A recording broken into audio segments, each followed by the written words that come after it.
The Mitten, adapted and illustrated by Jan Brett. This is a Ukrainian folk tale. Once there was a boy named Nicky who wanted his new mittens made from wool as white as snow.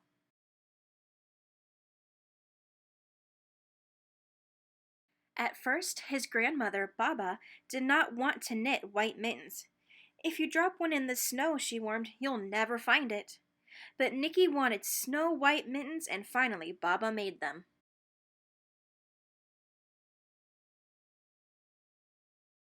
After she finished, she said, "When you come home, first I will look to see if you are safe and sound, but then I will look to see if you still have your snow white mittens." So off Nicky went, and it wasn't long until one of his new mittens dropped in the snow and was left behind. A mole, tired from tunneling along, discovered the mitten and burrowed inside. It was cozy and warm and just the right size, so he decided to stay. A snowshoe rabbit came hopping by. He stopped for a moment to admire his winter coat. It was then that he saw the mitten. He wiggled in, feet first. The mole didn't think that there was room for both of them, but when he saw that the rabbit's big kickers, he moved over. Next, a hedgehog came snuffling along. He spent the day looking under wet leaves for things to eat.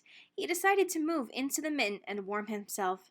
The mole and the rabbit were bumped and jostled, but not being ones to argue with someone covered with prickles, they made room.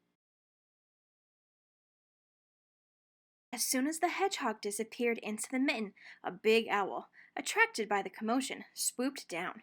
When he decided to move in also, the mole, the rabbit, and the hedgehog grumbled. But when they saw the owl's glinty talons, they quickly let him in. Up through the snow appeared a badger. He eyed the mitten and began to climb in. The mole, the rabbit, the hedgehog, and the owl were not pleased. There was no room left, but when they saw his diggers, they gave him the thumb.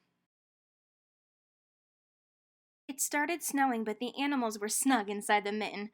A waft of warm steam rose in the air, and a fox trotting by stopped to investigate. Just the sight of the cozy mitten made him feel drowsy. The fox poked his muzzle in.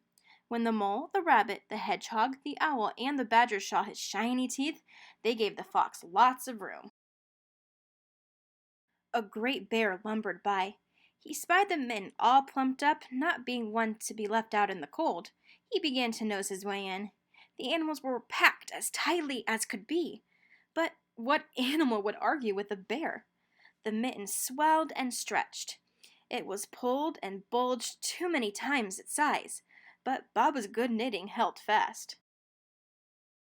Along came a meadow mouse, no bigger than an acorn. She wriggled into the one space left and made herself comfortable on top of the great bear's nose. The bear, tickled by the mouse's whiskers, gave an enormous sneeze. Ah! Ah! Ah! Achoo! The force of the sneeze shot the mitten up into the sky and scattered the animals in all directions. On his way home, Nicky saw a white shape in the distance. It was the last mitten silhouetted against the blue sky. As he ran to catch his snow-white mitten, he saw Baba's face in the window. First she looked to see if he was safe and sound, and then she saw that he still had his new mittens.